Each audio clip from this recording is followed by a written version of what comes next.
لأن الصحة ثروة الإنسان العاقل، ولأنها أغلى ما يملك، وهي السلامة والعافية من المرض. كل هذا لأجلك ولأجل أسرتك، ولكي تنعموا بصحة جيدة، ولأننا نهتم بأمركم. لذا راديو الأمل FM يرشدكم لأجل صحتكم، ويقدم لكم البرنامج الإذاعي الصحي.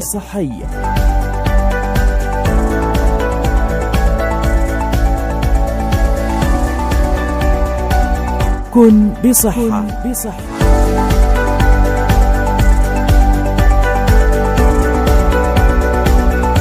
إعداد مؤسسة الطبيب الزائر التنموية. تقديم شادي محمد. مونتاج وهندسة صوتية معتز سالم. كن بصحة. إنتاج راديو الأمل FM 2023. كن رياضيا وكن في غذائك يا صديقي متزن، وامنح الدنيا نشاطا وبهاء وازدهارا ونماء. أثمن الأشياء صحة تنمو على نهج قويم. أثمن الأشياء حينما الأجساد بالعقل السليم. أنت أقوى حينما تمضي على الدرب الصحيح وتستقيم للحياة.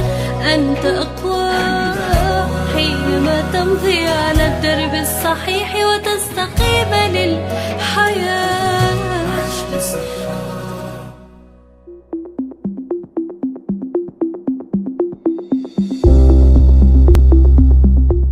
مستمعينا الأكارم، مستمعي راديو الأمل FM، نرحب بكم من جديد في هذه الحلقة من هذا البرنامج كن بصحة، ونحن في ثالث أيام شهر رمضان المبارك. لازلنا متواصلين معاكم في نفس الموضوع، مريض السكري ورمضان. ومعانا أيضا الدكتور نادر عمر باضفاري، طبيب عام ممثل عن مؤسسة الطبيب الزائر التنموية. نرحب بك دكتور نادر. أهلا وسهلا. زي ما ذكرت دكتور نادر ولكافة المستمعين في الحلقة الماضية، تحدثنا حول زيارة مرضى السكري للطبيب، تحدثنا عن أمور كثيرة في الحلقة الماضية. في هذه الحلقة مستمعي الأكارم لازلنا متواصلين معكم في نفس الموضوع، موضوع مريض السكري. طيب دكتور نادر، بعد أن تحدثنا عن ارتفاع سكري الدم، هل هناك انخفاضات مستويات السكر في الدم خطير؟ نعم، ارتفاع السكر في الدم وانخفاضه كلا الحالتين خطيرة، لكن ممكن اعتبار انخفاض السكري أخطر بسبب المضاعفات اللي ممكن حدوثها بسرعة بوتيرة سريعة، بعكس ارتفاع السكر حيث أن مضاعفاته تأتي بمرور الوقت وتجاهل الأعراض والعلاج. أما انخفاض السكر فتكون مضاعفاته سريعة، إن لم ينتبه لها الشخص أو الأهل فقد تنتهي بالموت. نعم. طيب متى نقول أن هناك انخفاض في مستويات السكر في الدم؟ عند فحص السكري في الدم أو السكر في الدم تكون النتيجة أقل من 55 ملغ من كل ديسيلتر للأشخاص الأصحاء طبعا. أما بالنسبة لمرضى السكري الذين يعانون من داء السكري فيكون أقل من 70 ملغ. يعتبرون أو يعتبر تشخيصهم بانخفاض سكر الدم. نعم. طيب هل هناك أعراض لانخفاض مرض السكري؟ أكيد. الأعراض غالبا تظهر لما يكون سكر الدم أقل من 50 ملغ. جميل. ويختلف ظهور الأعراض من شخص إلى آخر حسب الحالة. والأعراض مثل زيادة التعرق، زيادة في عدد نبضات القلب، شعور بالغثيان، الرغبة في التقيؤ، حالته العقلية تكون مشوشة، قد يتفاقم الأمر إلى حدوث تشنجات وغيبوبة قد تؤدي بعدين إلى الموت لا سمح الله. نعم. طيب دكتور نادر، هل انخفاض السكري هل هو خطير وقت فترة الصوم لمريض السكري، وهل هل يجب الانتباه له؟ نعم. الخطورة سواء صائم أو فاطر لا تختلف، لكن انخفاض السكر في الدم يعد من أكبر وأكثر مشاكل مرضى السكري في رمضان ووقت الصيام.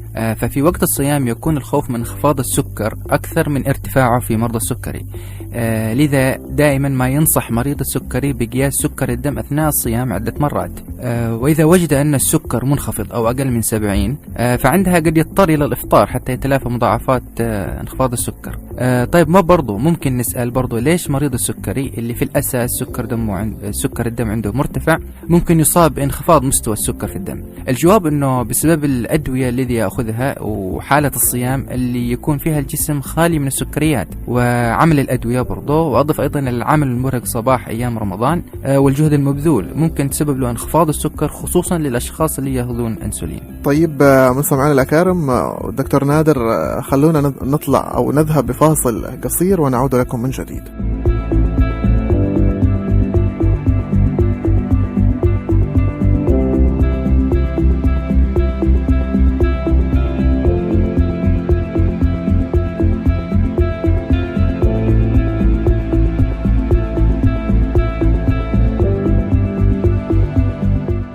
عدنا إليكم مستمعينا الأعزاء في هذا البرنامج كن بصحة، وفي هذه الحلقة لازلنا متواصلين معكم حول موضوع السكري.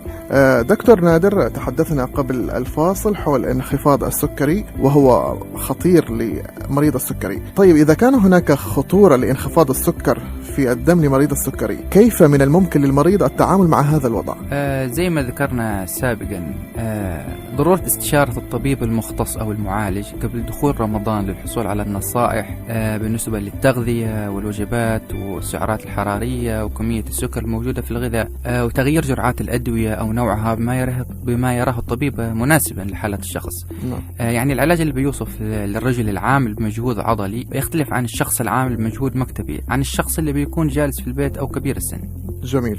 طيب دكتور نادر، ممكن تلخص للسادة المستمعين وخاصة في طبعا مستمعين مرض السكري، ممكن تلخص الخطوات الاحترازية خاصة وقت الصيام وبعد الإفطار لمريض السكري؟ أولا وقبل كل شيء، ويجب ذكره مرارا وتكرارا، يجب على مريض السكري زيارة الطبيب قبل دخول رمضان واستشارته ومناقشة الأمر معه، بحيث يمكن للطبيب مراجعة الحالة وإعطاء النصائح وتعديل الأدوية أوقاتها وجرعاتها وأنواعها بحيث تتناسب مع حالة المريض المرضية وأسلوب حياته. طبعا قد يقول البعض أنه قد مر عليهم رمضان في السنوات الماضية بدون أي مشاكل وبدون استشارة أي طبيب قبل دخول رمضان. نقول لهم الحمد لله على صحتك وعافيتك، وأن الله أجارك من المشاكل خلال الشهر المبارك الماضي. لكن عدم ظهور أي مشاكل أو أعراض خلال الشهر لا يعني بالضرورة أن مرض السكري أو مرض داء السكر كان منتظم، ومضاعفات السكري كما ذكرنا سابقا ما تظهر في يوم وليلة، ولكنها نتاج عن فترة طويلة لاختلال سكر الدم. أما بالنسبة للتغذية، يجب على مريض السكري تجنب الإكثار من الطعام في وجبة الإفطار واجتناب الدهون والكربوهيدرات، وممكن يبدأ الإفطار بعدد قليل من التمر ومع الحليب والقهوة. ممكن ننصح برضو بتأخير وجبة السحور قدر الإمكان. أما بالنسبة للنشاط البدني، ينصح باجتنابه لمرضى السكري خصوصا قبل الإفطار، وأيضا تجنب النوم قبل سويعات من الإفطار، حيث أنه أكثر حالات انخفاض السكري تحدث قبل الإفطار بساعات قليلة.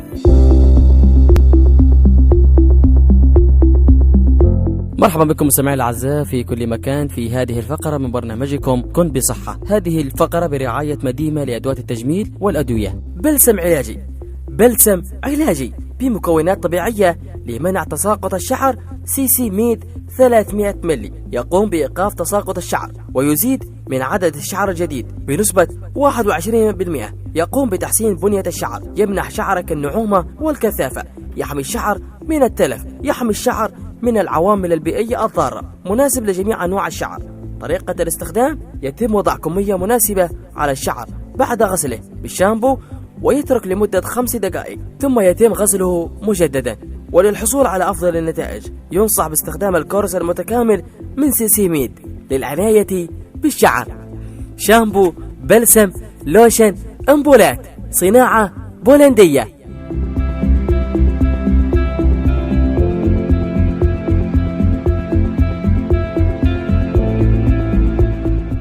ما نوع المنتج الذي تم عرضه في حلقة اليوم؟ للإجابة يرجى إرسال الإجابة الصحيحة على رقم الواتساب 7765802229.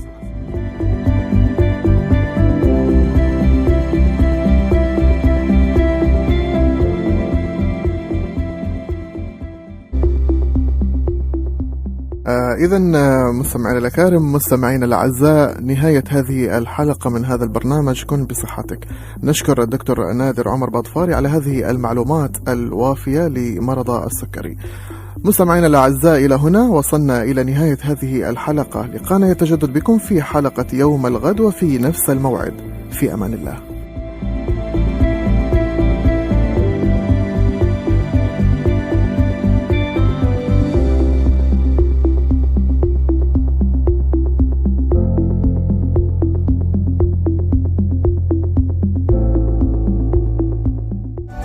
كن بصحة.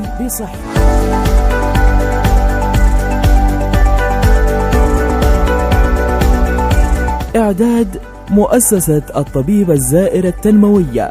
تقديم شادي محمد. مونتاج وهندسة صوتية معتز سالم. كن بصحة.